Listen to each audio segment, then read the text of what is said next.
Hello everyone, I'm now at the Dujiangyan base of China Conservation and Research Center for Giant Pandas. You got it, I'm here for panda watching.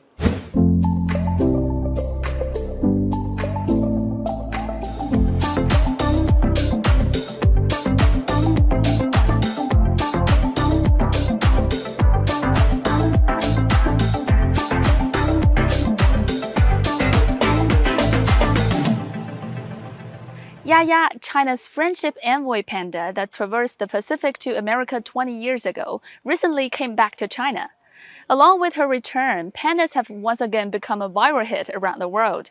In the past few decades, every panda that has lived outside China has captured the attention of countless people.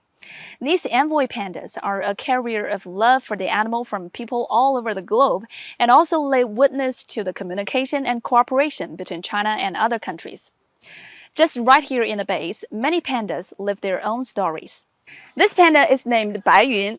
In 1996, Bai Yun and her male companion Shi left for San Diego Zoo in the US. They were among the first batch of pandas that China sent to other countries for science and research cooperation.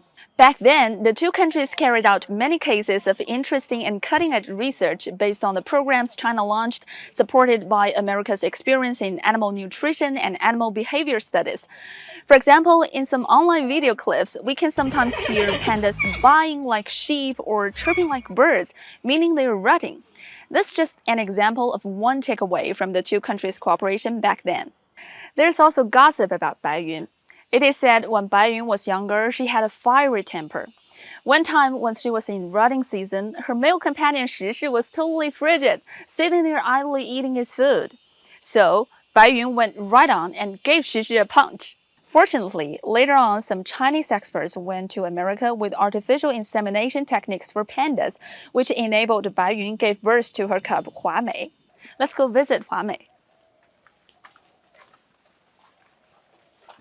That's her.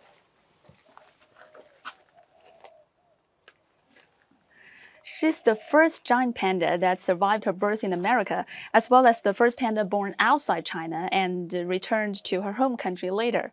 Her name Hua Mei, meaning China and America, bears the goodwill of China-US cooperation. In these years, research staff from China have conquered the trinity of challenges for captivated pandas, namely challenges for rutting, for mating and conception, and for cub survival.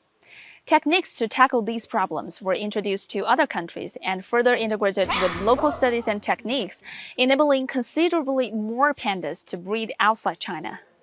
This panda is named Gao Gao. Netizens affectionately call him Grandpa Gao.